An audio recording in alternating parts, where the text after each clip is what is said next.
Muy buenos días, amigos Radio Escucha. Bienvenidos a todos a otra edición más de Opinión Pública, programa que transmitimos de lunes a viernes de 8:30 a 10 de la mañana a través de la frecuencia 91.9 FM y 1070 AM de Radio Estéreo, mi favorita, emisora ubicada en Peronomé, Centro Geográfico de la República de Panamá. Opinión Pública es un programa dirigido a dar a conocer a ustedes los últimos acontecimientos ocurridos en Panamá y en el resto del mundo y que por su connotación merecen un comentario o una opinión de nuestra parte. Usted también puede participar llamando a los teléfonos 997-7167 o 997-7165 y hacer sus comentarios, opiniones, críticas, quejas y sugerencias para conocimiento de la comunidad en general y de las autoridades en particular. A nombre de Santos Pinzón, quien se encuentra en los controles, de la compañera Edilza González y de este servidor Darío Fernández, le invitamos a escuchar y participar en el programa Opinión Pública.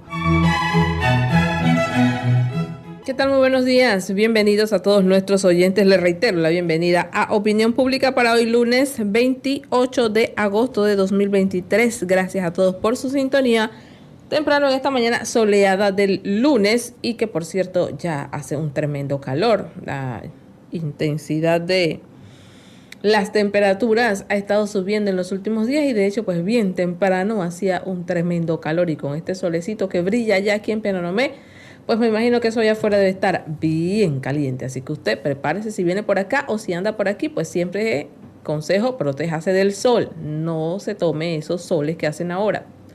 Protéjase del sol, use su gorra, su sombrero, camisa de manga larga y si puede usar protector solar, pues mucho mejor, así que a cuidarse mi gente bella porque la salud es primero.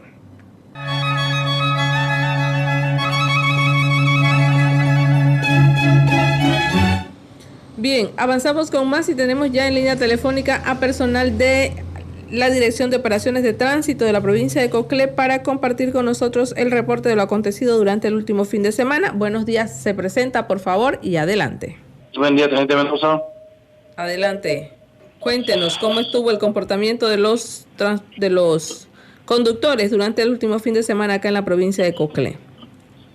Sí, buen día, Teniente Mendoza, de acá de la Dirección de Operaciones de Tránsito de Coclé, para el reporte de fin de semana, donde se colocaron un total de 525 boletas, de ellas 247 fueron por velocidad, 93 por desatender señales, 4 por embriaguez comprobada, 9 por aliento alcohólico, que da un total de 353, y por otra fueron 172. Un total de 4 grúas por alcohol, 8 grúas por accidente, 4 por otra falta. Tuvimos un total de 16 accidentes con 9 lesionados. Lastimosamente tuvimos una víctima fatal, una colisión con bicicleta en el área Farallón, próximo a lo que es La Choza. Un ciclista a las 01:30 de la madrugada, totalmente oscuro. Se presume ese exceso de velocidad y el ciclista iba por el carril izquierdo también. Así que lastimosamente tuvimos una víctima fatal. Ahora tenemos una diferencia de 55, 239 días, una diferencia de más 55 a nivel nacional. ¿El regional? Menos 7. Comparada con el año pasado, tenemos menos 7 ¿Y la víctimas. Ajá. ¿Y la cifra? ¿20 qué? 25. Muy bien. Cuéntenos esos accidentes, ¿dónde? Porque pues la cantidad de accidentes y lesionados este fin de semana creo que aumentó en comparación con los fines de semana anteriores. ¿En qué áreas y si se ha determinado o han hecho ustedes alguna evaluación de los motivos de estos accidentes o de este aumento en comparación con los días anteriores o los fines de semana anteriores? Sí, la mayoría de los accidentes lo podemos tomar en cuenta que es a velocidad. Uno que otro por en esta bebida alcohólica y falta de seguridad también en algunas vías, conductores que conducen de manera como temeraria. Bueno, el ciclista, la víctima fatal, imagínense, 01:30 de la madrugada, se siguieron en bicicleta por ahí, una vía rápida porque el tramo ese de Ribato para allá arriba es una velocidad. En la recta de Llano también, que nos está presentando mucho, se aumenta el accidente ahí. Se están tomando las las previsiones para lo mismo. Están haciendo los operativos de bicicleta también en la noche para sacar la circulación. No tiene ningún tipo de luminaria. Cinta reflectiva también que tiene que poner la bicicleta. No lo están haciendo. Estamos tomando cartas en el asunto. Se mantienen entonces los operativos durante toda esta semana para tratar de disminuir los hechos de tránsito. Así mismo es. Le agradecemos entonces. ¿Me dice su nombre completo, por favor? Teniente 15940, Luis Mendoza. Gracias, Teniente Mendoza, por su colaboración esta mañana con Opinión Pública para conocer entonces lo acontecido en materia de tráfico durante las últimas horas. Gracias, siempre bienvenido. Gracias. Bueno, continúa la velocidad siendo la principal causa, ¿no?, de accidentes, y también la boleta que más se impone por parte de las autoridades. Sencillamente, pues, hay conductores que desafían las normas, pero lo hacen poniendo en riesgo la vida de los demás, ¿no? Entrando a poblados a toda velocidad. En el caso de la Panamericana, cuando van llegando, por ejemplo, aquí a Pedro Nomé, llegan el acelerador totalmente hasta el fondo, pasan a una velocidad increíble en medio de los vehículos, porque cuando usted pasa por aquí por Pedro Nomé, usted tiene un riesgo de colisión por todos los rincones habidos y por haber. Hay carros cruzando la carretera Panamericana, pero es que en todos los puntos prácticamente. Y usted se encuentra también vehículos tratando de incorporarse al carril al que usted viene, ¿no? Está el área del el área del Boulevard, el área de ahí del 99. Más adelante está el área de Eva, que es un área ahí de accidente porque hay gente que cruza hacia el Prado, por ejemplo. Está más adelante el área del IPE, también, esa es otra área allí. El área de la 3 de noviembre, la salida de allí, el semáforo, más adelante lo que es el Dos Continentes, o sea, por el hospital también, ni se diga, con los buses que se ponen ahí a recoger pasajeros. Entonces, es un problema que usted cuando va manejando, usted debe bajar la velocidad. El tema es que muchos de los conductores que se transitan por la Panamericana utilizan esto de paso solamente, entonces creen que están libres como en otros lugares en los que nada más hay potreros a los alrededores, y no es así. Entonces tienen que bajar la velocidad, pero es que eso es sentido común por parte del conductor. Cuando usted ve que usted se acerca y hay una gran cantidad de carros esperando para cruzar, baje la velocidad porque a alguno de esos vehículos se le puede tirar, porque la imprudencia en sí existe en el manejo. Entonces, es lo que ocurre aquí en Pedro Nomé. Y no solamente vehículos que vienen de afuera, gente de aquí también del área, taxistas, conductores de buses, equipo pesado, particulares, motociclistas que andan repartiendo alimentos, también. Esos son temerarios. Entran dentro de lo que es la imprudencia también en el manejo aquí con el tema de la velocidad. Temerario. Son totalmente temerarios. Yo he visto gente cruzando del 99 hasta hacia el Prado, la callecita que pasa por la cancha de baloncesto que hay ahí en el Prado. Bueno, cruzan los dos paños de los 4 carriles de la carretera Panamericana, de un lado al otro. Una vez vi un camión volquete incluso haciendo esa maniobra. Imagínate, allá en la universidad, la vez pasada publicábamos un vehículo que iba a cruzar hacia la Latina, de la Nacional hacia la Latina, pero dio incluso rebocha ahí. Imagínate, echó para atrás para poder entonces incorporar bien el carro y cruzar. O sea, ¿eso qué es? Eso que habiendo un retorno más adelante, donde precisamente hubo un accidente la semana pasada. Entonces, hay que ser más prudente a la hora de manejar, porque se pueden provocar situaciones que lamentar por el simple hecho de no querer hacer las cosas adecuadamente. Tan facilito que es. Baje la velocidad, realice las maniobras que son para que se eviten pues este tipo de situaciones lamentables. Así es, hay que prestar mucha atención, sobre todo porque tristemente hemos ido en aumento en los casos de accidentes de tránsito en este último mes de agosto. Bueno, creo que no tienes el registro allí, Darío, pero este mes de agosto se han dado, creo que más de 4 o alrededor de 4 víctimas. Sí. y no registrábamos tantas víctimas por mes desde creo marzo tal vez, o algunos de los primeros meses del año en los que se registró más número de víctimas. Pero es un tema al que hay que prestarle mucha atención, señores, porque a veces, incluso por la irresponsabilidad de otros, usted que va tranquilo en su carril, manejando, pendiente o seguro porque usted lleva una buena velocidad, porque usted está pendiente a su automóvil, porque usted mantiene su vehículo en buen estado, porque usted se preocupa por su seguridad y la de los suyos.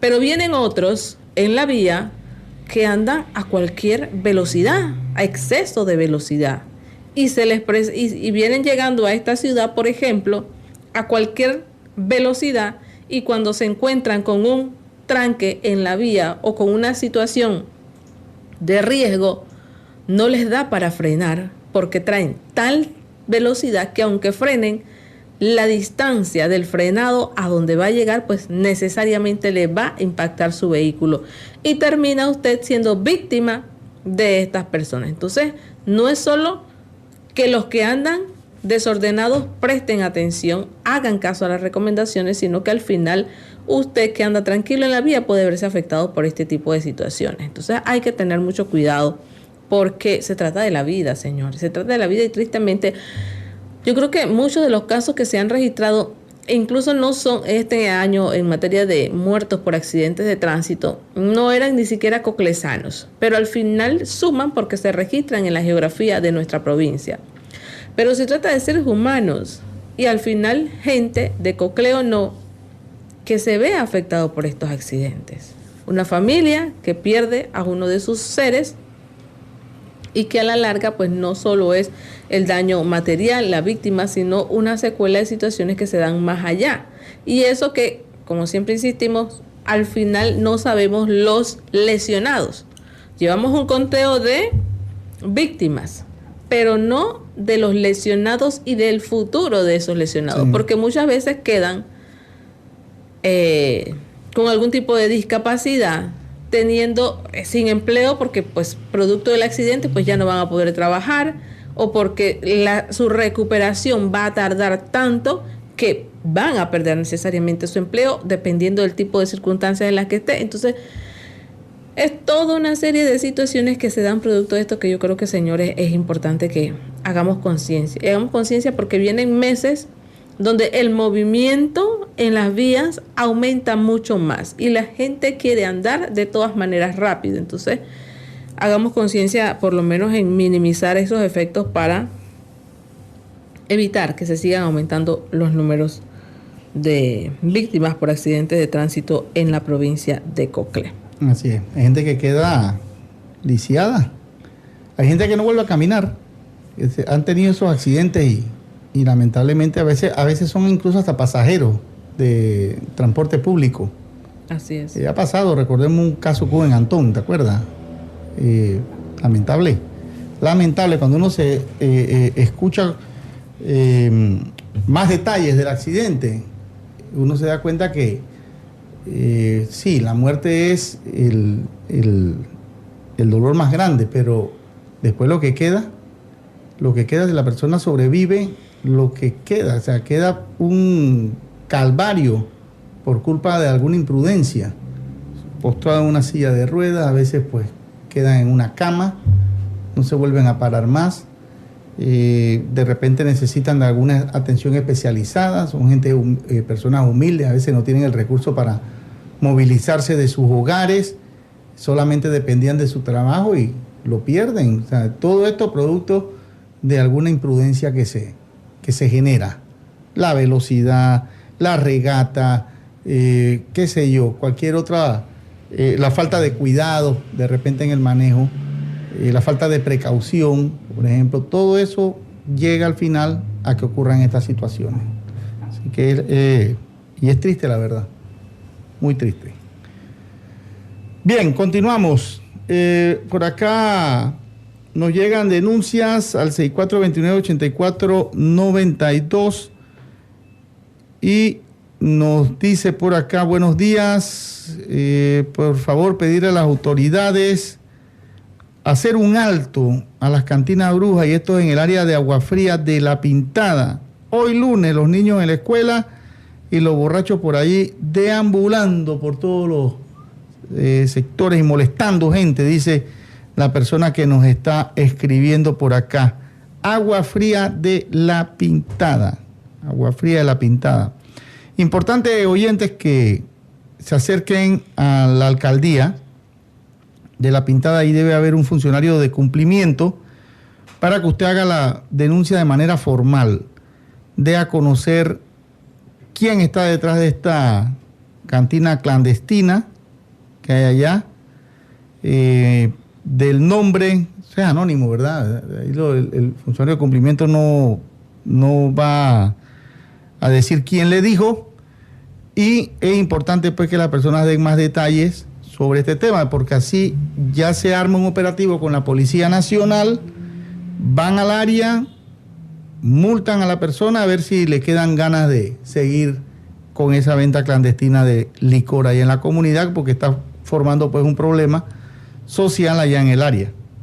Claro, en la comunidad. Recuerden que las autoridades no pueden estar en todos lados. Ustedes, como residentes de sus comunidades, y para garantizar su seguridad y la de sus hijos, tienen que hacer las denuncias correspondientes. Las autoridades, aunque quisieran, no pueden estar en todos lados, y es importante que usted haga la denuncia correspondiente. Si quieren mantenerse anónimo, pues le pide allí al juez de paz o al funcionario de cumplimiento o al propio alcalde que reserve su identidad mientras hacen las investigaciones, para que pues ellos hagan las sanciones correspondientes, que es lo que se debe hacer. Pero hay que hacer la denuncia, porque de lo contrario las autoridades no les dan seguimiento. Incluso la pueden hacer a través del 311. El 311 por lo menos le queda un registro. Es más, si va a las autoridades, hágala por escrito. Porque ellos tienen un mes, tal y como lo dicta la norma de la ley de transparencia, para darle una respuesta a usted como ciudadano que fue en busca de una respuesta por estos temas. Porque a veces pues usted le dice, se lo encuentra en el camino, se lo encuentra en algún evento, ve alcalde, no sé qué, pero el alcalde tiene tantas cosas en mente que de repente se le olvidó, no tenía allí como anotar y se le olvidó, y al final no le dio la respuesta que usted quería, y después usted dice, no, pues que es que yo le digo al alcalde y el alcalde no hace nada, o el representante no hace nada. Tiene que hacerlo por escrito para que haya constancia de que usted efectivamente puso una denuncia. Bien, vamos al cambio de comerciales que corresponde a la hora, y retornamos con más comentarios para el día de hoy. Pronto regresamos con más de Opinión Pública, aquí en Radio Mi Favorita, 91.9 FM y 1070 AM. Ya regresamos. Ya estamos de vuelta con más de Opinión Pública, aquí en Radio Mi Favorita, 91.9 FM y 1070 AM.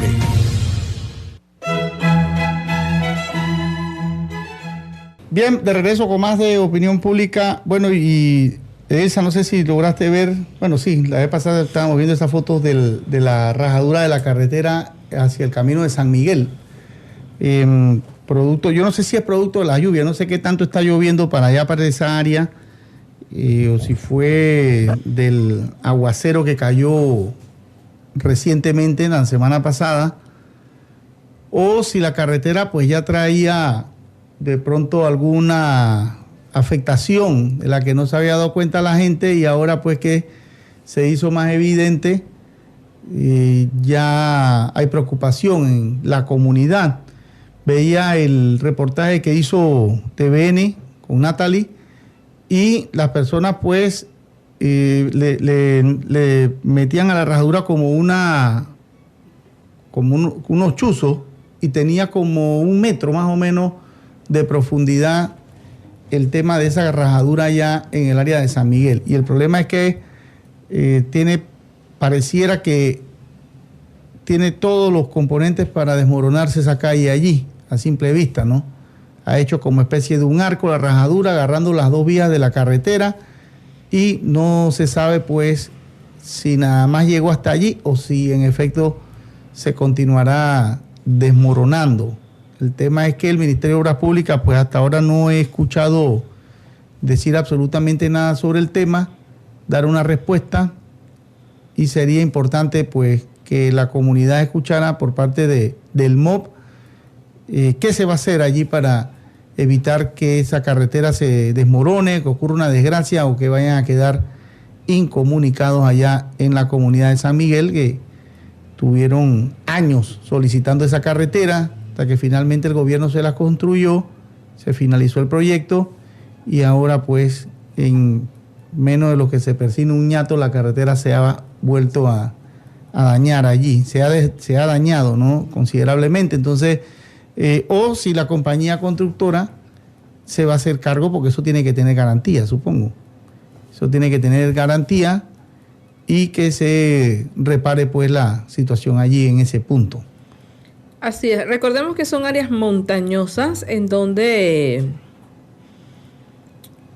hay muchos riesgos de deslizamiento, son áreas vulnerables a deslizamiento, son áreas en las que incluso atraviesan las calles, quebradas, riachuelos, ojos de agua, que de no tomarse las precauciones geológicas o los estudios geológicos necesarios para determinar por dónde puede o no pasar una carretera, a la larga puede generar situaciones como esta, que como veíamos también anteriormente en el área de Marta, que producto pues de que la carretera pasó por un área vulnerable a deslizamientos en donde no había una cobertura boscosa necesaria y aparte había un tema de un ojo de agua, se generaba deslizamientos permanentes en el área que tuvo que intervenir una empresa, hacer un trabajo especial y todo aquello.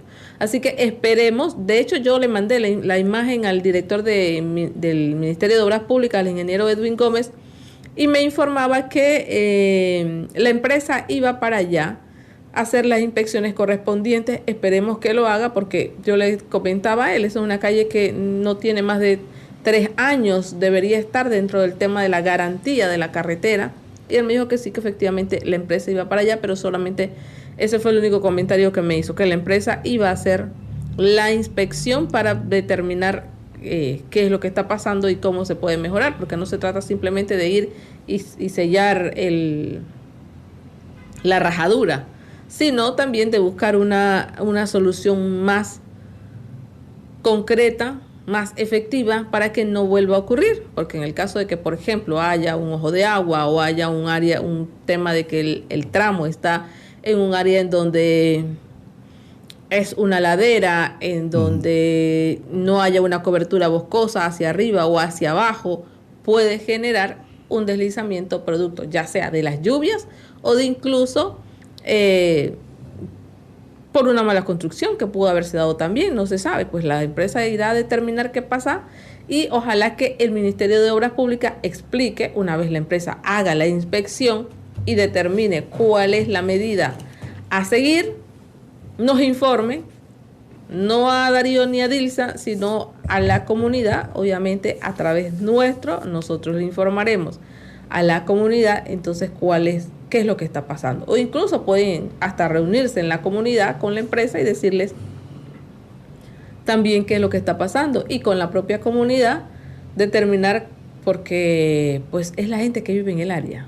Por ejemplo, si construyes una carretera sobre un ojo de agua que porque no hiciste los estudios o porque no lo vistes en el momento, pero la comunidad sí tiene años de vivir allí, la gente de la comunidad sabe dónde hay ojos de agua o dónde surgen estos riachuelos, entonces pueden informar y decir, mire, por aquí esto no puede ser, busque una alternativa por acá porque aquí va a generar problemas posteriormente y al final vamos a ser nosotros mismos los perjudicados, porque ocurre eso también, ¿no? Que muchas veces la comunidad no informa o incluso la comunidad se opone a que se haga un proyecto por aquí o por allá o por este lado o por el otro lado y al final terminan siendo los propios perjudicados. Entonces, todos estos son temas que hay que analizar y esperemos que efectivamente esta semana, porque ya es un tema que se viene tratando desde inicios de la semana anterior, señor Edwin Gómez, es un tema que se está dando desde el inicio de la semana anterior y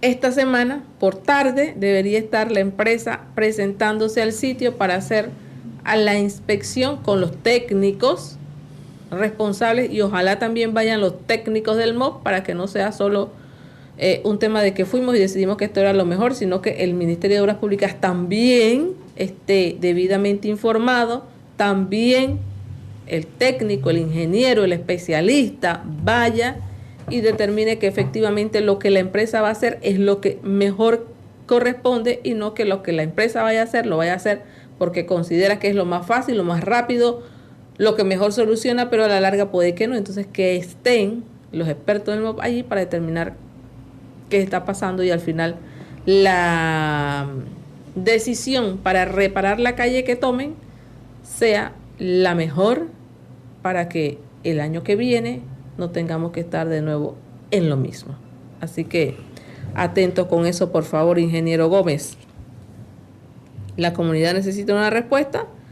Ya vio que se anunciaron la incursión de nuevas tormentas que pueden incluso aumentar en los meses siguientes, y que no vaya a esperar usted a que se caiga la vía, a que la gente quede incomunicada, a que se formen los problemas para que se busquen las soluciones. Actuar y rápido, por favor, en la medida de las posibilidades. Ahí hay otro componente también, el de la seguridad, Edilza. Sinapro no fue al lugar. ¿Qué determinó Sinapro? ¿Es seguro el paso?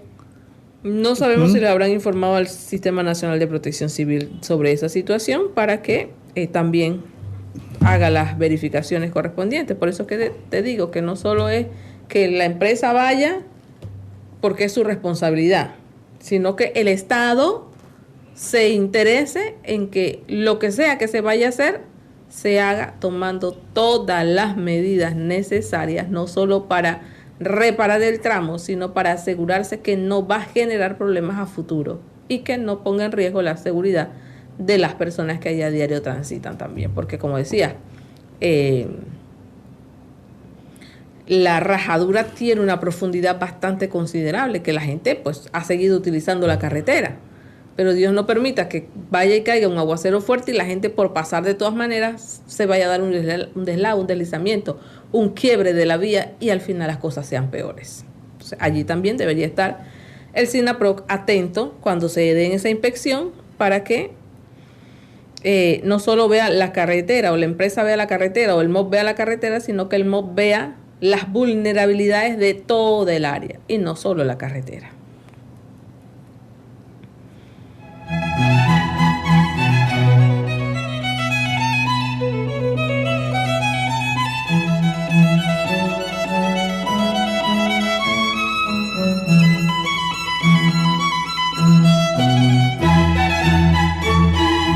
Bien, otro lugar donde los residentes están, y que le acaban también de hacer carretera, pero que es otro tipo de situación, es en el área de la Federico Zúñiga, aquí en San Antonio, en el barrio de San Antonio. La calle que pasa detrás del hogar de niñas fue hecha recientemente, y la semana pasada el IDAN estuvo por allí con una retroexcavadora abriendo huecos, buscando un manhole que, según dicen, pues había ahí en el área, y para poder buscar la alcantarilla, ponerle su tapadera y todo lo demás, era necesario pues comenzar a abrir huecos ahí en la carretera.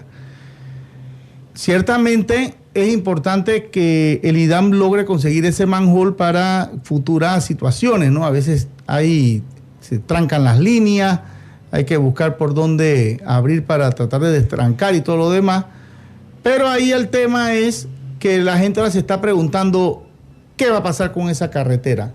¿Cuánto tiempo va a demorar la carretera destruida ahí en ese punto? Ahora más tarde vamos a pasar por allá a ver si los vecinos del área, algunos salen para que nos den sus impresiones sobre la situación y nos hablen pues de la preocupación que tienen, o si ya se hizo coordinación con la compañía Dilsa, porque eso también tiene que estar en garantías allí, porque esa calle está reciente.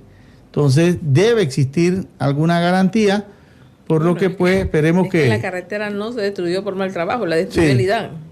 Debe haber coordinación. Entonces garantía allí como que... Bueno, habría que ver qué va a pasar ahí entonces en ese sentido. Si yo fuera empresa, es discutible que me van a poner a mí a reparar una carretera que no se dañó porque la construí mal, sino porque vino el IDAN y la dañó. Habría que ver qué pasa. Por eso es la preocupación de la gente.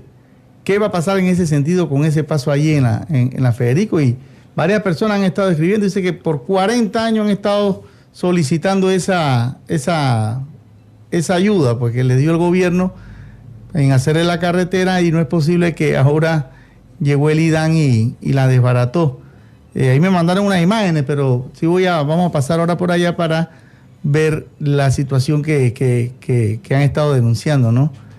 En el área. Sería bueno escuchar qué dice el IDAN, porque tienen una responsabilidad, señores. Tienen una responsabilidad. Y como otra vez, instituciones del Estado, debería existir una coordinación. Y ojo, directora del IDAN, porque nuevamente se están construyendo mejoras en distintas calles de la ciudad de Penonomé. Estén atentos a que no tengan que sellarse los manjoles o las tapas de las alcantarillas para que entonces ustedes vayan a adivinar en dónde están. Deberían tener también técnicos en coordinación con el Ministerio de Obras Públicas, haciéndole saber a todos los que construyen carreteras dónde están las tapas de las alcantarillas, cuando se hacen aceras, dónde están los medidores, dónde están los hidrantes, dónde puede o no construirse las vías, para evitar que dejen por debajo, por ejemplo, las colectoras de los alcantarillados o los registros de los medidores de agua. No puede ser que ahora, como lo dice la gente que vive en ese sector de la Figueroa, ¿es cierto? Sí, la calle de la Figueroa. Me parece que la semana pasada nos decían que era el sector de la Figueroa. Tanto tiempo, tal y como ellos lo señalan, esperando la carretera, y ahora entonces el IDAN va y destruye la carretera. Pero no solo va y destruye la carretera, sino que además la dejan así. No existe una coordinación ni con las autoridades locales, ni con el Ministerio de Obras Públicas, ni decirle, oiga, ingeniero, vea que cuando construyeron taparon el registro del alcantarillado. Y eso es un área complicada, porque es que allí hemos tenido siempre un tema de desborde de aguas negras. Entonces necesitamos abrir la carretera. Necesitamos para poder hacer el trabajo, porque se obstruyó el alcantarillado, porque lo que sea que vayan a hacer, le informen al director de Obras Públicas que eso está pasando, y que además, una vez terminen los trabajos, van a requerir de su colaboración o de la empresa responsable para que vuelva a mejorar la calle. Y que esa información la tengan también los residentes de las comunidades, porque si no, al final van a tener lo que ahora tienen, que es la molestia de los residentes, porque ni se les informó, ni se les dijo qué era lo que estaban haciendo, ni qué era lo que andaban buscando. Sencillamente se abrieron creo que son como 2 espacios que tienen por ahí abiertos, se dañó la carretera y ahí quedó el bache.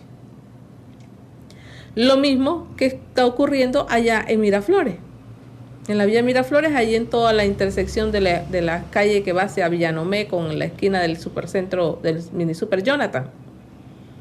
Allí hay un bache producto de los trabajos que hizo el IDAN, que mucho se lo pidió la comunidad y que necesariamente tuvieron que hacerlo, pero que al final el IDAN terminó el trabajo, se fue. Sí, sabemos que la calle va a ser reparada, que esa calle va a ser construida totalmente nueva por la empresa.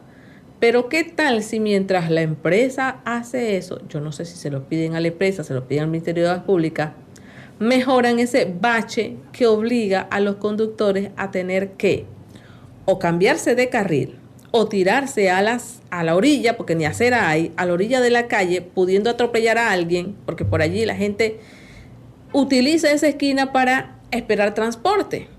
Pero como el bache está justo sobre la vía, entonces ¿qué hacen los vehículos? Se salen de la calle, poniendo en riesgo la vida del peatón que espera un transporte.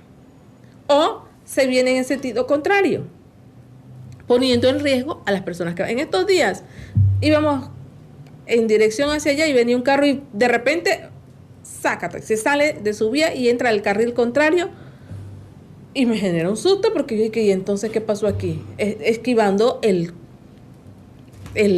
bache, tremendo eso que dejaron allí. Entonces no puede ser, debe haber una mejor coordinación. Yo sé que la carretera sí la van a hacer nueva, pero mientras hacen eso nuevo, existe un riesgo, porque el que no sabe, el que anda de noche, o el despistado, o el que se arriesga a hacer una maniobra extraña, puede chocarse con otro, atropellar a cualquiera, y un tema allí que no ha habido manera de que como en 3 semanas que lleva ya eso por allí, o 4, tal vez más de un mes, nadie ha hecho nada por, aunque sea, rellenar ese sitio ahí, porque encima quedó un hueco que hace que necesariamente los transportistas, la gente que conduce hacia ese lugar, tenga que parar. Entonces, señores del IDAN y del Ministerio de Obras Públicas, coordínense mejor. Señora directora del IDAN, la gente quiere saber qué está haciendo usted para lograr que esa calle, que está apenas, yo creo que no tiene ni un año de construida, quede exactamente como estaba antes. Porque eso es lo que la gente quiere ahora, que la calle quede exactamente como estaba antes. Entonces usted, como directora del IDAN, que fueron los responsables de ir a abrir esos huecos, coordine con el Ministerio de Obras Públicas a ver cómo y cuándo reparan esa carretera.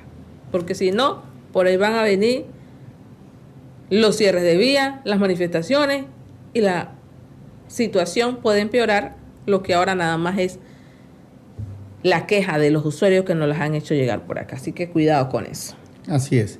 Bueno, por acá nos siguen reportando, pues, con otro tema, cambiando de tema, nos siguen reportando situaciones con el hurto de carteras. Dice que la persona nos escribe y dice, estaba en el parque frente a la Policía Nacional y allí alguien me sustrajo mi cartera. Ahora quedé sin los documentos, dice. Lo reporté a la policía, pero bueno, lamentablemente pues no hubo captura de nadie, pero es una preocupación que reporto porque se están dando muchos casos de esta índole, dice, el robo de carteras. ¿No te explica que había mucha gente? ¿Dejó la cartera en algún sitio? No me lo dice. Andaba caminando y estaba por el parque solamente y de allí fue que ¿Porque qué? me sustrajeron allí. ¿Te tropieza y te sustraiga la cartera o qué? Porque el parque no es que se llene tanto, no sé, realmente pues sería bueno saber bajo qué condiciones se dio esto. Y cuando dice sustrajo, se la sacaron del bolsillo de la otra cartera o qué, porque también, ¿no? Hay que estar atentos a todos estos detalles para que la ciudadanía también sepa a qué atenerse. Así es. Pero son situaciones que se están dando muy seguido. Aquí nosotros hemos estado recibiendo una cantidad de carteras y de documentos. Es más, la gente se encuentra las carteras. La gente se encuentra las carteras tiradas y nos las traen acá. Para mí es alguien que se está dedicando a esa situación, a ese tema, a sustraer de las otras carteras, porque la mayoría son mujeres. Le sacan la carterita más chica de la cartera grande del bolso, le sacan el dinero y tiran la cartera por allí. La gente se la encuentra y las trae por acá. Hay carteristas en Penonomé. Entonces, son situaciones con las que hay que tener cuidado, más que todo las mujeres. He visto, a veces tú encuentras las damas comprando algo y con el zipper abierto de la cartera. Mientras que viene el producto, mientras que ve los billetes que les gustan, la cartera abierta y se ve entonces la wallet allí puestecita. Entonces ahí es donde aprovechan los carteristas, llegan y por ahí mismo le sacan la cartera y se llevan y los dejan sin plata. Exacto, a veces están hasta en componenda con otra, la sacan, se la pasan al otro, así el otro es. se va y así, se la pasan entre varios. Ni generan sospechas. ¿Tenemos oyente? Buenos días al oyente, adelante. Buenos días, bendiciones Edilza y ¿cómo es esto? ¿Sabes qué es para el comentario? Darío, bendiciones para Darío. Es mezquino porque se me olvidó el nombre. Total, no, quiero que sepa. Sí, es para comentar sobre ese de las carteras ahí en el parque. Es que estamos tan entretenidos en los celulares que ni cuenta nos damos quién nos llega, quién nada, porque yo he visto, que yo soy acá de Espero Transporte ahí, que soy acá de la comunidad de Sardina, y yo he visto a la gente que están, pero es que no ponen intención para ningún lado. Claro que la gente llega y le saca la cartera, eso es lo que pasa. Entonces dice, ay, que me sacaron mi cartera, pero es por esos benditos celulares. Gracias. Gracias a usted, oyente, por su participación. Sí, eso puede incidir también. La gente exacto. se distrae, Tú ves ahí que se sientan, ponen la cartera ahí a un lado y entonces aquí vean. Y si algo pasa, entonces miran para allá, para el otro lado, a ver qué es lo que está pasando. Y la carterita puesta allí, que va. Y la gente llega, se sienta, pasa.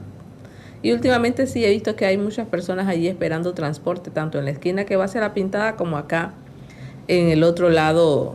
No sé si serán en efecto que esperan buses allí hacia Sardina, pero en estos días que he estado haciendo vueltas por allí me he dado cuenta de que hay más afluencia de personas allí en el parque, precisamente allí en el área de la entrada. Lo que genera pues que también haya más interés de quien anda por allí queriendo hacer de las suyas para aprovecharse de los que no se concentran en cuidar sus bienes. Así que cuidadito con eso.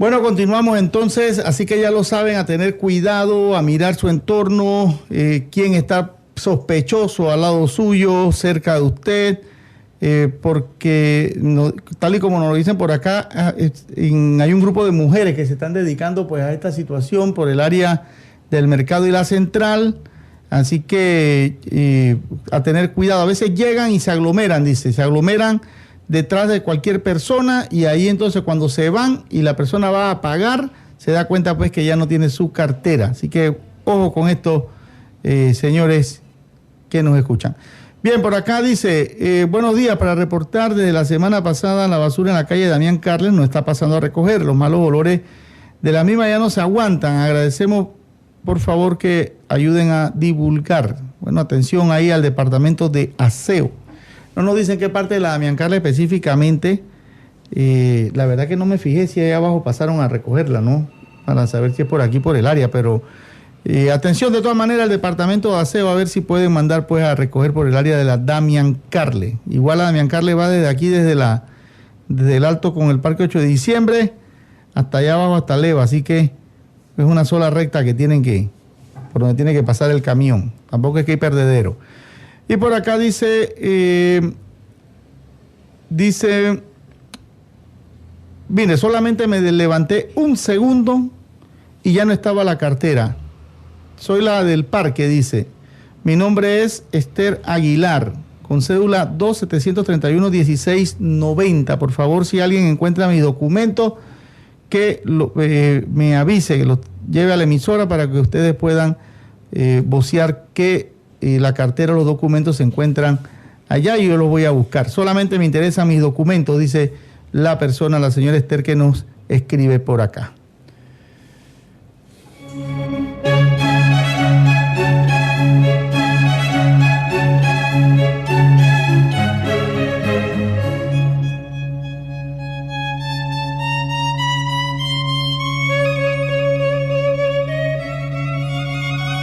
Bien, antes de irnos al cambio de comerciales, nos visita por acá el señor Edgar González, que quiere hacer pública una denuncia que mantiene producto de una situación que se da con los transportes en el área norte. Señor Edgar, explíquenos de qué se trata. Sí, sobre todo lo que es el área norte, los fines de semana, por lo que se ve, los conductores transitan en estado etílico.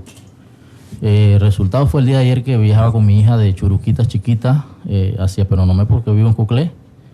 El conductor venía en un estado ebrio y el pavo, cuando llegó a Penonomé, se me exalta que el pasaje era 3 balboas, 2 balboas por la niña y 2, 3 por mí. Entonces, yo pienso que ahí las autoridades competentes del... ¿De dónde venía usted? De Churuquita. De Churuquita, pero no me 2 balboas. 2 balboas. Yo le pagué los 2 balboas, pero yo no voy a pagar por la niña si yo la traigo en los pies, ¿no? En las piernas. El pavo totalmente ebrio, a una velocidad. Entonces yo le tomé la foto al transporte, porque yo pienso que esto no se debe dar. No se debe dar. El tránsito, la TT, debe hacer caso omiso a esa situación. Claro, es importante que hagan los operativos especialmente en horas de la noche, porque no es la primera vez que recibimos ese tipo de quejas. Entonces usted pudo determinar, no lo vio si andaban parando, porque también nos han dicho que paran en los supermercados para comprar la cerveza y continuar en la ruta. Las Peñitas pararon a hacer su necesidad fisiológica, en este caso orinar, porque paró en una caseta y el pavo se fue, orinó y uno esperando. Así que eso es una evidencia clara de que venían tomando el exceso de alcohol dentro de su vejiga, pienso yo que... ¿Y de qué ruta era el transporte? Sí, yo le tomé la foto a la placa. Resulta que me da mucha lástima y tristeza porque es un vecino del área de Churuquita que es el dueño del bus. Con la placa 001079, que es el bus, y el registro que es la A13854. ¿Y la ruta es de Churuquita? Cerro Piña, Penonomé. Sí. Okay. Si no me equivoco, mi mamá llamó al dueño del bus, que es el señor Arias, el señor Roberto Arias, que también está lastimosamente a precandidato a representante, y son cosas que yo pienso que él debe tener control y tomar unas medidas. O sea, no es él el que conduce, tiene alguien designado a conducir el transporte. Tiene uno designado a conducir. Muy bien. Esperemos, gracias señor Edgar González por compartir con nosotros esta información esta mañana. A oídos allí de la Autoridad de Tránsito, Transporte Terrestre, de la Dirección de Operaciones de Tránsito, hacer operativos, particularmente en fines de semana y durante horas de la noche, porque no es la primera vez que nos reportan que algunos transportistas de la ruta norte de Penonomé conducen bajo los efectos de licor o transportan incluso a personas bajo los efectos de licor que los instigan o los instan también a estar en ese consumo de bebidas alcohólicas. Entonces, cuidado porque cargan personas. Es una responsabilidad muy grande que tienen que asumir y si pasa algo, entonces, ¿quién va a pagar por la vida de sus pasajeros? No hay seguro que cubra eso. Así que cuidado, cuidado. Gracias. Nos vamos al cambio de comerciales correspondiente a la hora y retornamos con más de Opinión Pública. Pronto regresamos con más de Opinión Pública, aquí en Radio Mi Favorita, 91.9 FM y 1070 AM. Ya regresamos. Ya estamos de vuelta con más de Opinión Pública, aquí en Radio Mi Favorita, 91.9 FM y 1070 AM.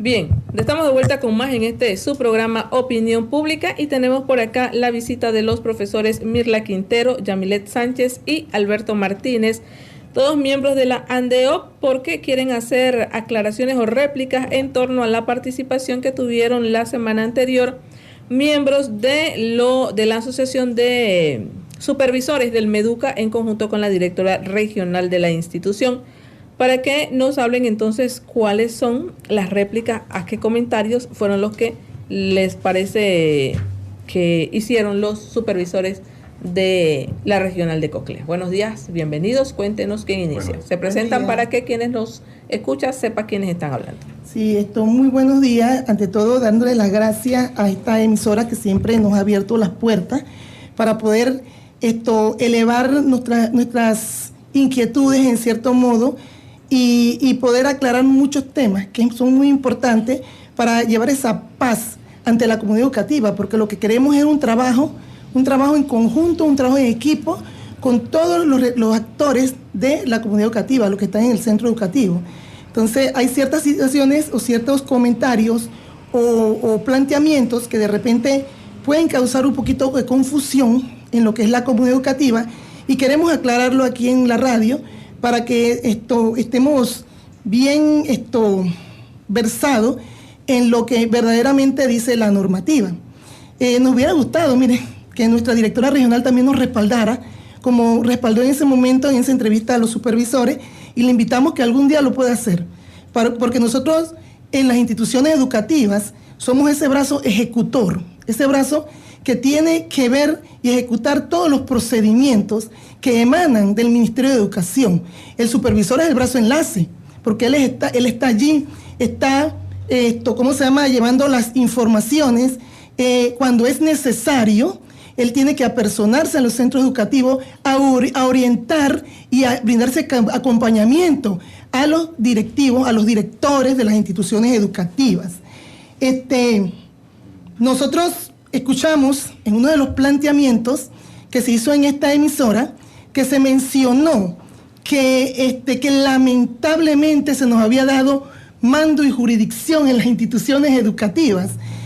No entendemos y queremos que se nos aclare también. Vamos a pedir aclaración. Tenemos una nota que ya hicimos entrega a la regional, que es una carta abierta, por lo que le vamos a dejar a ustedes también aquí. Donde queremos que se nos aclare eso, porque cuando hablamos de lamentarse, es cuando vemos como que hay una incapacidad en los directores de los centros educativos, como que no están aptos para poder resolver los problemas, siendo eso bien, bien temerario, ya que nosotros asistimos a las mismas entrevistas, a las mismas pruebas escritas que van los supervisores, y también entonces si somos seleccionados allí es porque tenemos la capacidad, además de que vamos a todos los cursos, a las capacitaciones que se dan para poder entonces llevar esa vida en la institución educativa, que nos encargamos de organizar la vida de la institución educativa. Entonces, el lamentarse pareciera como que se hablara de una incapacidad, lo cual no es cierto, porque nosotros tenemos conocimiento, lo que dicen las normativas, tenemos que ejecutarla, que es lo más, lo que no le gusta a nadie. De repente que usted le digan qué es lo que tiene que hacer. Porque cuando yo tengo que aplicar el 1183, donde el 1183 me habla de ese ingreso de los padres de familia en la institución educativa, no es una dictadura que lleva el director, sino que tiene que buscar los mecanismos de control para poder que la atención a esos padres de familia sea una atención de calidad, que no haya interrupciones, que puedan ser escuchados como debe de ser y elevar las inquietudes que también tiene y darle esa respuesta que también necesita. Y eso lo hace el docente. Cuando el padre de familia llega a la escuela y pide conversar con el docente, se le abre el espacio para poder sentarse con el educador y que le dé la respuesta. El reglamento disciplinario de los estudiantes es claro. Cuando se hay una situación, el primer interviniente es el docente en el salón de clase. Ese es nuestro equipo de trabajo. Nosotros en la escuela tenemos un equipo de trabajo que está conformado por los docentes de las instituciones educativas. Está la parte directiva, porque no trabajamos solo los directores, está un subdirector que también nos respalda. Está toda la comunidad educativa en general, están los padres de familia, que los padres de familia siempre están allí colaborando y dando la mano para poder echar los centros educativos adelante. Pero tenemos que decirle a los padres de familia que comprendan que nosotros como directores tenemos que ejecutar lo que dicen las normativas y los lineamientos. Profesora, ¿en qué momento hacen ustedes por decirlo de alguna manera, esa docencia de que tanto los docentes como las asociaciones, como los padres de familia que no están en las asociaciones, conozcan de esos reglamentos? Porque puede haber una falla en que los padres de familia desconocen que existe un decreto, el 11 ¿qué? El 1183, la ley 3, que habla sobre el rol del padre de familia. La ley 3 habla sobre el rol del padre de familia dentro de las instituciones educativas, y ahí te habla, que lo cargo aquí ahorita mismo, ahí te dice claramente que cuando se convoca a una reunión hay que asistir. Si la escuela convoca, hay que estar. Y es importante eso que usted manifiesta, porque sí se hacen las reuniones con los docentes. Nosotros ilustramos o orientamos como directores a los docentes en las instituciones educativas, y cuando ellos hacen sus reuniones con sus padres de familia, ellos le presentan toda la normativa en esas reuniones al inicio del año escolar, para que los padres de familia estén bien ilustrados. Es más, hasta se les da el mismo documento que habla, la misma normativa que habla sobre este proceso, cuando están y llegan a las inscripciones que se dan en los centros educativos. ¿Ustedes como asociación verifican que efectivamente eso se dé? Porque usted dice, esta es la normativa, usted puede que lo cumpla en su escuela, pero verificar que el resto de los directores efectivamente cumplan con eso, porque hay que decirlo, profesora, se han dado muchas situaciones en este último trimestre en las que envuelven a directores que, según los padres de familia e incluso algunos docentes, no están cumpliendo con lo que dicen las normativas. Entonces, ¿hacen ustedes como asociación ese ejercicio de verificar que efectivamente los directores, por lo menos los que están dentro de su asociación, cumplan con eso, lleven un registro documentado con las firmas de los asistentes a las reuniones, a las convocatorias, a las capacitaciones, de que efectivamente ese proceso se cumple?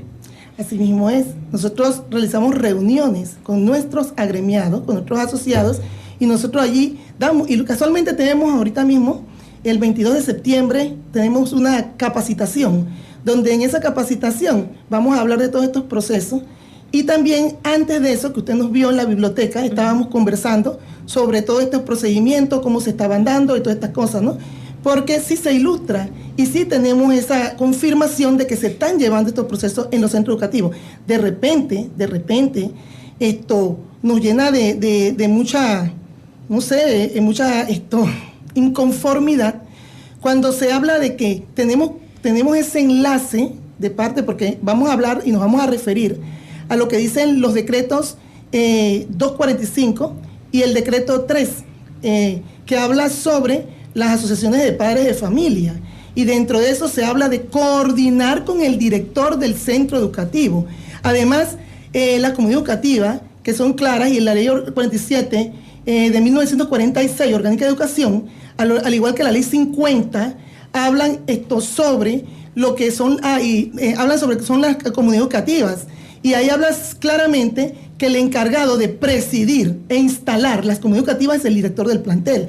Entonces, cuando nosotros estamos en una casa, para hacer un ejemplo claro esto, cuando nosotros estamos en una casa y de repente yo estoy con mi papá y mi mamá, y de repente papá y mamá, ellos se separan porque no llegan a acuerdos o cualquier cosa y cada uno está en un lado, o de repente viven juntos y el hijo va de papá y le dice, yo puedo ir al cine, y papá le dice, no, usted no puede ir, pero se van de mamá y le dice, yo puedo ir al cine, y mi mamá le dice, no, sí, vaya al cine. Entonces, ¿qué está pasando allí?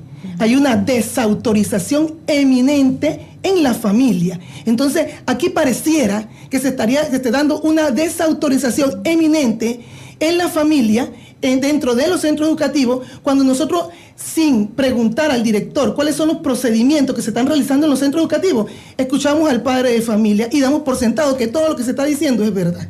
Entonces tenemos que investigar, tenemos que primero acercarnos al director y preguntar. Además, escuchamos en los planteamientos que se dan órdenes o se dan lineamientos, cosas que el director no sigue, pero podría ser que primero que nada nosotros tenemos la ministra de Educación, que está en el Ministerio de Educación, que es nuestra máxima autoridad, la directora regional, que está en la región educativa, que es nuestra jefa inmediata, y en las escuelas están los directores de los centros educativos. ¿Quién nos tiene que dar órdenes o lineamientos?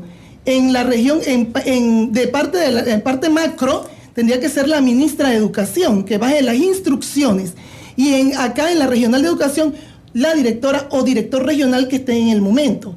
Y eso se tiene que dar por escrito, no verbal, porque la Constitución de la República es clara y dice claramente que el mandato superior no te exime de responsabilidad, y yo tengo que tener evidencia que a mí me están dando un lineamiento, y que el lineamiento tiene que venir de los jefes inmediatos o de la máxima autoridad, porque eso viene del despacho superior, y esos lineamientos bajan, entonces, usando los canales regulares de comunicación a la institución educativa, porque está el artículo 38 del decreto 100, que habla claramente cuáles son los canales regulares de comunicación. La participación de los supervisores acá se dio precisamente porque yo comentaba, producto de esta serie de situaciones que se han estado dando en diversas escuelas, y yo me decía, no conozco la ley del decreto ejecutivo, la ley orgánica de educación, pero están los supervisores por debajo de la directora regional. ¿Por qué tienen los padres de familia que salir a la calle a protestar para que vaya la directora regional a solucionar un tema que, decía yo, en desconocimiento de la ley, los supervisores que están, se supone, permanentemente supervisando las acciones de la escuela, no lo ven, no lo informan? Entonces puede que esté pasando que los supervisores que decían cuando vinieron acá que ellos están para orientar a los directivos, a las escuelas y demás, a los maestros, tal vez no estén cumpliendo con el tema de que si hay un problema, lo hago saber por escrito a la directora regional para que la directora regional por escrito envíe esa información o esas directrices a los directores de las escuelas. ¿Puede estar pasando eso? Puede ser posible de que los canales regulares no se están dando como debe de ser. Entonces, acogemos quejas directamente, puede ser, y damos por sentado o de hecho que es cierto. Entonces, cuando hablamos de los supervisores, que respetamos mucho la figura de un supervisor dentro de la región educativa, porque cada quien dentro del sistema educativo tiene un rol muy importante que cumplir.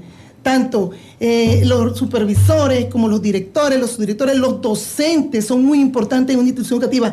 Los padres de familia son importantísimos en ¿cómo se llama? En este sistema educativo. Porque imagínense, si nosotros no tenemos una buena comunicación con los padres, entonces ¿cómo vamos a hacer para que esos niños que nosotros llevamos en las escuelas puedan llegar a ser alguien en la vida? Llegan su conocimiento. Entonces, ¿qué sucede? Cuando hablamos del supervisor, hay supervisores que cumplen con sus funciones. Hay supervisores que verdaderamente son orientadores y llevan ese acompañamiento a los directores cuando es necesario, porque no es todo el tiempo que van a estar metidos en las escuelas, porque cada director sabe el rol que tiene que cumplir y conoce sus funciones. Pero los supervisores, tienen no menos del 75% dentro de sus funciones para ir a los centros educativos, porque no menos del 75% se divide en la asistencia a las instituciones educativas y la asistencia a la dirección regional para hacer los informes. Es más, hay un pronunciamiento que también tengo aquí de la Procuraduría de la Administración que habla que ellos nada más ven de la parte docente, porque ellos son docentes, pero no tienen funciones así administrativas. Entonces nosotros también tenemos departamentos, por lo menos el FESE. El FESE debe de llevar capacitaciones directas a los directores, llamarlos, sin intermediario, para poder ilustrarlos sobre todos estos nuevos procedimientos que se están dando. Esa es función del FESE y así de otros departamentos directamente, porque siempre han pedido que las informaciones no se nos traigan en cascada, que lleguen directo, porque a veces en cascada pierden ese hilo que deben de tener. Entonces, cuando llegan, entonces faltan ciertas cosas que se desconocen, pero si vienen directamente de los departamentos nacionales, donde tienen que venir, entonces es más, ¿cómo se llama? Podemos acatarla más o podemos seguir lo que nos traen. Pero sí, acá en ese proceso de orientación, cuando hay una situación en un centro educativo, y como usted dice, y vemos de repente una luz roja que se está indicando que se está dando esa situación, la función de ese supervisor sería acercarse al director del plantel, sentarse con él y hacerlo, orientar, acompañar, pero muchas veces vemos que se da lo contrario y no se brinda ese acompañamiento, y eso lo hemos señalado en mesa con la misma directora regional, porque nos preocupa esa situación. Ojo, aclaro, la gran mayoría de los supervisores aquí en la provincia cumplen con esa función de esa orientadora, de acompañamiento, de apoyo, de colaboración, de brindar ese brazo para poder salir adelante, pero hay otros que no lo están haciendo. Profesora, en cuanto a las acciones de los propios directores, ¿tienen ustedes también una normativa que les obligue o que les indique cómo debe actuar ante cualquier tipo de queja, preocupación, comentario o situación con algún docente en cuanto a sus funciones como tal? Es decir, si yo como madre de familia voy y le digo a un director de centro educativo, por ejemplo, como uno que nos planteaban la semana pasada, un tema con una escuela aquí, que han ido los padres de familia y le han dicho reiteradamente a la directora del plantel, estamos preocupados por el método del docente de matemáticas. el 75% de los estudiantes de ese docente están fracasados. Necesitamos que se haga algo porque necesitamos una respuesta. No queremos que nuestros muchachos se queden en la escuela. Y aparentemente están haciendo todos los esfuerzos, sin embargo el director, o a pesar del tiempo que pasa, no les da una respuesta. Ustedes tienen especificado, por ejemplo, si yo como madre de familia voy de manera verbal o por escrito, le presento una queja, tienen un tiempo para dar una respuesta, un seguimiento y informarle a esos padres de familia cómo funcionan las cosas, o necesariamente cada vez que un padre de familia tiene una queja tiene que presentársela por escrito al director para que el director tome acciones. ¿Cuáles son las acciones a tomar? Porque eso es importante que se lo explique. Claro que muchos sí. Padres de familia no saben cómo se hacen estos procesos y por eso que le decía, se le informa a los padres de familia realmente cómo funcionan las escuelas, porque al final tenemos un montón de padres de familia en la calle que desconocen los procedimientos. Así mismo, y bueno, gracias que estamos aquí para poder aclarar estos temas. Sí, es importante saber que nosotros tenemos que regir por lo que dice la Ley Orgánica de Educación, la Ley 47 de 1946, Orgánica de Educación, además de la Ley 38, que habla del debido proceso. Nosotros no podemos saltarnos el debido proceso, porque donde nos saltemos un eslabón de ese debido proceso, todo se cae y vamos a tener problemas. Cuando hay una situación como esta que usted menciona, el padre de familia debe de agotar la instancia, debe de haberse acercado al profesor, debe de haber conversado con el profesor para poder ver cómo buscan las estrategias para poder mejorar esta situación que hay en un salón de clase, porque siempre lo hemos dicho, cuando hay en un salón de clase hay una gran cantidad, la mitad más uno está fracasado, hay que hacerse un autoanálisis, hay que ver en qué estamos fallando nosotros mismos. Y ese autoanálisis no lo hacemos, todos nos lo hacemos. No solamente el docente, también nosotros tenemos que analizar cuando está pasando algo, bueno, algo está sucediendo que debemos mejorar. Y así es, entonces, porque somos seres humanos. Entonces, si se dan este tipo de situaciones, lo correcto es acercarse, como dije anteriormente, para llevar el debido proceso. Si de repente, cuando se acercan al profesor, ya se mejora la situación y se buscan otras estrategias, porque es que lo que pasa es que como docente, yo le voy a hablar como docente porque yo soy docente de vocación y de profesión. Yo soy maestra de la Normal de Santiago. Entonces, como docente, nosotros hoy buscamos una estrategia, mañana buscamos otra, porque todos no son iguales, existen las diferencias individuales, además de las inteligencias múltiples. Entonces, buscamos la forma de llevar ese conocimiento a la casa. Entonces, hay que ver qué es lo que está fallando también, porque puede ser tantas cosas y tenemos que buscar un plan de acción. ¿Cuál sería el plan de acción? Si reunirnos con los padres de familia, ver si verdaderamente se le está dando un respaldo a los padres de familia, a los estudiantes, como debe de ser en la casa, ver si de repente las explicaciones están llegando, si hay que cambiar de metodología, de estrategia, tantas cosas. Si después de hacer todo esto, el padre de familia queda inconforme, entonces llega a la dirección del plantel siguiendo el debido proceso y eleva su inconformidad formalmente, en forma de que llegue al director y el director entonces pueda hacer entonces los procedimientos necesarios. Casi siempre en un centro educativo se trata de mediar, se trata de conversar de tal forma de que en el momento se resuelva la situación y no tenga que llegar a otros procesos, que sería ya un proceso de investigación, y ya entonces sería otro que asimismo, que como lo señala lo que es la normativa. Pero casi siempre tratamos de ver cómo lo solucionamos en el momento y que esto no se lleve a otras instancias.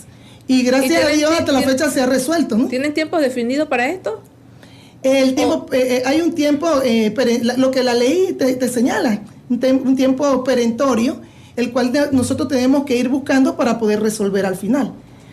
Muy bien. Ajá. ¿Algún otro detalle que quisieran aclarar? Queríamos aclarar el tema de los fondos económicos. Okay. Porque escuchábamos en los planteamientos que las actividades, lo que es el 684, que hablaban de la normativa, pero allí habla claramente de las comisiones de finanzas, que lo plantea esto y define que ellos cuando hacen ciertas actividades dentro de los centros educativos hacen lo que es el recaudo del dinero y se depositan entonces en las cuentas que abre lo que es la Comisión de Finanzas. Estos tienen los mismos protocolos de fiscalización que cualquier otro fondo público, porque inmediatamente se convierte en fondo público. Siempre tiene que abrir una cuenta. Cuando me habla de abrir cuenta, en los bancos.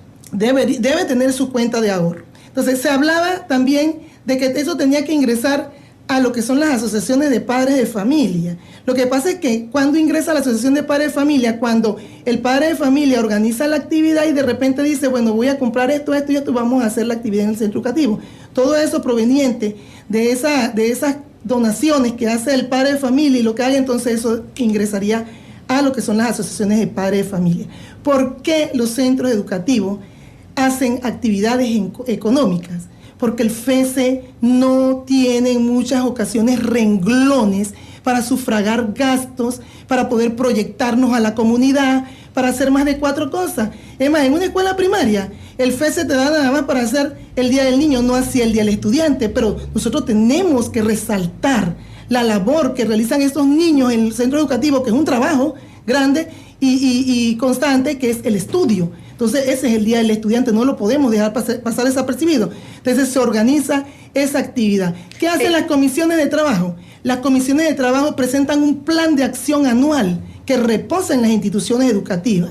Y en ese plan de anual, que es discutido con todas las comisiones de trabajo, se presentan las actividades que se van a realizar por mes, de tal manera que no vayan a chocar y que no se vayan a saturar también. Y apegados a lo que dice el 684. Para poder entonces hacer las mismas. Esa comisión de finanzas es integrada solo por docentes, no por padres de familia, o los padres de familia también pueden participar. La comisión de finanzas es conformada por los docentes. Hay 2 docentes que participan en la comisión de finanzas en conjunto con las comisiones de trabajo, que son también los docentes que están en las instituciones educativas. Cuando hablamos de comisión de banda, cuando hablamos de comisión de folclore, entonces los padres de familia están allí también integrándose en esas comisiones. ¿Esas comisiones rinden informes que conozcan los padres de familia? Sí se rinden informes. ¿Es obligatorio que los rindan? La normativa lo dice y eso se rinde también ese informe, y también se le dice al padre de familia que cualquier duda, cualquier situación pueden acercarse a la dirección del plantel y ahí se le pueden mostrar porque son fondos públicos. Claro, porque en la mayoría de los casos esas comisiones realizan actividades que son sufragadas por los padres. Por decir algo, los días de jeans. Al final es el papá el que le tiene que dar cuara al niño para que vaya el día de jeans, por decirle algo. Yo algo a usted, yo voy al chinito de la esquina, ¿verdad? Y yo voy a comprar, el dinero va a salir de mi bolsillo. Pero yo voy a comprarle al chinito y después yo no voy a agarrar y decir que el chinito me deposite en mi cuenta ese dinero. O sea, siempre va a ser comprado por los estudiantes. Indirectamente es una forma de decir colabora, apoya al centro educativo porque se necesita proyectarse a la comunidad, porque se necesita celebrar el Día del Estudiante, porque se necesita arreglar la carreta para el desfile folclórico, que eso no te lo da el FESE, porque se necesita pagar un instructor de banda, porque de folclore, de violines, porque se necesita, o sea, hay infinidades de gastos que no te lo va a cubrir el FESE. Pero decirle al padre de familia, tienes que poner $5, es más que decirle, bueno, vamos a hacer una venta de merienda, donde usted va a colaborar y eso va a ingresar entonces en lo que es la cuenta para poder entonces gastarlo en esto. El objeto de gasto siempre se informa el objeto de gasto que se va a hacer. Yo voy a hacer una zumba, ahí mismo dice eso es en beneficio de tal cosa. Voy a hacer la feria folclórica, eso es en beneficio de tal cosa. Voy a hacer y eso es en beneficio de tal cosa. Y para eso tenemos las redes sociales, porque tampoco podemos descartar las redes sociales. Está el Facebook, está el Instagram, está hasta el TikTok, está el Twitter, están todas las redes sociales que allí se tira la información para que todos puedan estar claros cuál es el procedimiento. Muy bien. ¿El director tiene conocimiento también de lo que pasa en esa comisión de finanzas? Para poder que después de que eso ingrese a cuenta, eso pueda salir, tiene que ser previa autorización del director del plantel, con todos los procedimientos que señala la ley. Y cuando me habla de cuentas, ¿son cuentas de la comisión o cuentas de la propia escuela? ¿Las escuelas tienen cuentas de banco? Se saca una cuenta aparte de finanzas. Muy bien. Es que cada escuela es totalmente diferente. Hay escuelas que manejan fondos. Por ejemplo, hay escuelas que manejan el depósito a la orden, donde todo lo que se haga en una escuela se deposita bajo esa cuenta. Pero el problema de todo esto es el momento de sacarla, que tiene todos los protocolos, igual que tiene una cuenta de FESA. Es un fondo de Entonces, por eso que hay muchos padres que se desesperan, porque dice, bueno, la actividad no salió al día tal, pero es que tiene que seguir los protocolos, la normativa de verificación del cheque. Entonces, hay escuelas que no tienen depósito a la orden y es de finanzas. Sí, ahí es donde hablan, porque hay otros ingresos también. Y se gestiona lo que es el otro ingreso, pero el que no tiene otros ingresos en el momento tiene que trabajarlo con lo que es los fondos de finanzas que habla la normativa 684. Entonces se tiene que trabajar o ejecutar con ese procedimiento, que es burocrático también, y no es fácil, porque a veces la gente dice, ay Dios mío, hay tantas cosas que tenemos que hacer, los protocolos. Pero los protocolos son buenos. Tienen 20,000 en la cuenta, pero no la usan y aquí está el banco. Y es lamentable, y gracias por recordar esa situación que también está en la nota, que nosotros no solamente manejamos FESI, nosotros también manejamos las plataformas del CIACE, tenemos que tener relación con cumplimiento, tenemos que tener relación con Contraloría, los programas que son externos al centro educativo, los programas de salud, el IFARU, infinidades de cosas que tiene que hacer una institución educativa que solo lo maneja el director con su equipo de trabajo allí. Pero hay cosas que solo hace el director. Entonces, y contrario a lo que es la regional de educación, para cada cosa tiene un departamento y funciona con su departamento. Nosotros adolecemos de personal en las instituciones educativas y adolecemos de ese personal capacitado que lleve los registros cuando hablamos del tema del FESE, para poder que estos procedimientos caminen. Entonces, hay veces que cuando usted tiene un personal en el centro educativo que está haciendo un trabajo efectivo, viene y te lo sacan.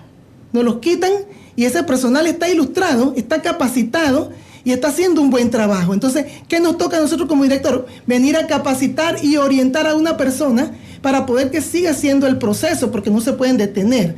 Además de todas estas cosas que se dan, que son burocráticos, el poco respaldo que a veces se recibe de las mismas regiones educativas, los planes de ejecución que nunca llegan, y cuando llegan con errores que se llevan a subsanar 2, 3, hasta 4 veces, y nosotros esperamos en las instituciones educativas. Los planes de ejecución no lo hacemos nosotros dependemos de otras instancias. Los planes de ejecución lo hace el departamento correspondiente, ya sea mantenimiento e infraestructura, y ese plan de ejecución, lo que contenga en él, o el monto que tenga, porque a veces dice, pero ese cobertizo o eso que se hizo allá costó esa plata. No, porque ellos te ponen un plan de ejecución y te dicen, bueno, eso sale a 9,000 y tantos de dólares, y eso viene escrito en el plan de ejecución. Pero a veces el padre de familia piensa es que el director fue a hacer esas cotizaciones y sacó ese invento de los 9,000 y tantos de dólares, pero no fue el director. Eso vino de la regional de educación de cualquiera de esos dos departamentos. Y a veces nos quedamos nosotros con la boca abierta cuando vemos un plan de ejecución que está elevadísimo, pero ¿qué hacemos si nosotros no somos los técnicos, ni somos los especialistas? Eso viene de allá. Entonces ellos deberían, entonces, si de repente esos montos están muy elevados, investigar bien sobre esos aspectos y hacerlo de tal forma de que el dinero no se gaste. Pero ¿qué pasa? Cuando vamos también a las plataformas, la plataforma de los portales de Panamá Compra, que nosotros estamos en mesa solicitando que se haga una ley para las instituciones educativas donde se exonere de usar estas cotizaciones en línea. No importa que se pidan todas las cotizaciones del mundo. Ya entregamos como Andeo Nacional un anteproyecto a la Asamblea Legislativa para que se nos dé esa respuesta y podamos nosotros ir allá a cotejar cómo está el producto, la calidad del producto, si voy a comprar este producto, si no lo voy a comprar, con qué lo podemos comer y con qué no. Porque en un portal usted va a comprar un desinfectante y el desinfectante, usted no sabe ni si tiene olor o no tiene olor, porque es que yo no le puedo poner marca. Yo no le puedo poner marca porque entonces inmediatamente el mismo portal y la Contraloría me lo va a rechazar. Entonces no puede tener marca. Muy bien, profesora, solo y de manera muy puntual me responde, de las 336, creo que son escuelas que tiene la provincia, 37, ¿cuántas directores están asociados a la ANDEOP? Bueno. ¿Porcentaje? Sí. ¿50? ¿Menos de 50? ¿Más del 50%? Vamos a ponerle como el 50%. 50%. De asociados. Y otra cosa, licenciada, antes de terminar y cerrar. Tengo un minuto. Primero solamente. que nada, la supervisión educativa está principalmente bajo la responsabilidad del director en la institución educativa. Él es el que tiene que hacer su supervisión. Y segundo, también queremos invitar a la comunidad educativa a trabajar en equipo en los centros educativos.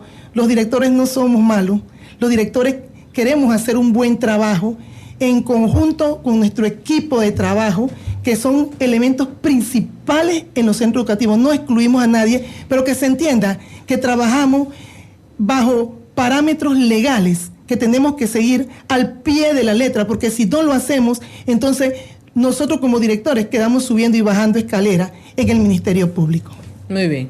Importante entonces poder hacer docencia en todos estos temas, porque es importante que las comunidades educativas estén debidamente informadas para que no haya más situaciones que tengamos que lamentar o que afecten sobre todo la educación de los estudiantes, que es lo más importante en todo este proceso. Así que a los padres de familia, vayan a las escuelas, conversen con los directores. Es importante que hagan, aquí cada vez que alguien viene a quejarse de un maestro, yo digo, ya usted habló con el maestro, porque si no ha hablado con el maestro no puede hablar conmigo antes. Si usted ya habló con el maestro, habló con el director, habló con la directora regional y no tuvo respuesta, venga a mi favorita. De lo contrario, hay que cumplir, todas las normas correspondientes, porque a la larga los procesos, si vienen los paros, si vienen los cierres, si vienen las protestas, ¿quién es el afectado? El estudiante, que es el que menos debería ser afectado en estos procesos. Así que me gusta que podamos hacer docencia con los que saben sobre el tema, y ojalá que los que nos estén escuchando pongan en práctica estos temas para que cuando vayan a las direcciones de los planteles, conversen con los directores, pregúntenle sobre los temas. Si tienen alguna duda, porque ustedes piensan que se recogieron $200 en el evento y para lo que lo invirtieron nada más costaba 100, ¿qué se hicieron los otros 100? Vayan y pregunten, ellos tienen que responderle. Si no les responde, entonces ya usted puede hablar. De lo contrario, entonces tratemos de hacer las cosas bajo los canales correspondientes, como lo ha señalado la profesora Mirla Quintero esta mañana acá, que ha venido pues a contarnos un poco sobre cómo funcionan las direcciones de los planteles, y que los padres de familia también conozcan, y a los directores de los planteles, porque me perdona profesora, pero también hay aquellos que se cierran. Aquí no hay nadie, y cuando uno va, y usted decía, investiguen. A veces uno va como periodista. Yo sé que usted se refería al tema del Ministerio de Educación, que tiene que hacer las investigaciones correspondientes, pero incluso cuando uno va como periodista y quiere entrevistar al director, el director nos cierra la puerta en la cara y nos dice, yo no voy a decir nada. Entonces, para todo hay que tener apertura, hay que tener apertura en ese sentido. Permítame terminar solamente. Para que la comunidad sepa, porque también a través de los medios usted tiene esa oportunidad. Ya lo decía la profesora cuando ella hablaba del Twitter, eso también son medios de comunicación en los que se pueden expresar y dar a conocer cómo es que se lleva cada parámetro de la situación. Pero hay directores y hay directores, entonces también hay que de todas las partes hacer el mea culpa, las correcciones y todo lo que sea necesario para que al final el proceso se dé como se tiene que dar. En 30 segundos, profesora. Es que la comunicación debe ser asertiva. Y otra cosa más es hacerle ver a ustedes como periodistas. Nosotros siempre hemos abierto las puertas a los periodistas, y ustedes le constan. Así es. Pero hay veces que hay temas que por lo sensitivo de los mismos no podemos revelar la información. Y puede ser que ahí es donde no queremos dar esa entrevista, pero no es porque, porque no querramos, sino que la misma normativa nos impide poder entonces divulgarlo por este tema de confidencialidad, que es el principio que hay que seguir, y la ética, donde no podemos estar divulgando información, y también cuando se dan procesos que al final pueden caerse los mismos si nosotros los divulgamos en los medios de comunicación. La explicación la podemos entender perfectamente. La cosa es que pues nos atiendan y nos los expliquen. Una vez que nos los atienden y nos los expliquen, obviamente no los vamos a obligar a decir nada que no puedan decir. Sí. Les agradezco a todos por participar esta mañana aquí en Opinión Pública. Las puertas están siempre abiertas cada vez que sea para beneficio de nuestros oyentes. Nos despedimos entonces, me acompañan para la despedida y lo hacemos como siempre, dando gracias a Dios por la oportunidad de compartir con todos ustedes en esta hermosa mañana de hoy, lunes 28 de agosto de 2023. Gracias a todos por su sintonía, hágalo también mañana a partir de las 8:30 de la mañana cuando retornemos con otro programa más de Opinión Pública. Hoy con ustedes, Darío Fernández, Santos Pinzón al mando de los controles. Yo soy Edilza González Roca. Que tengan todos un excelente día. Chao.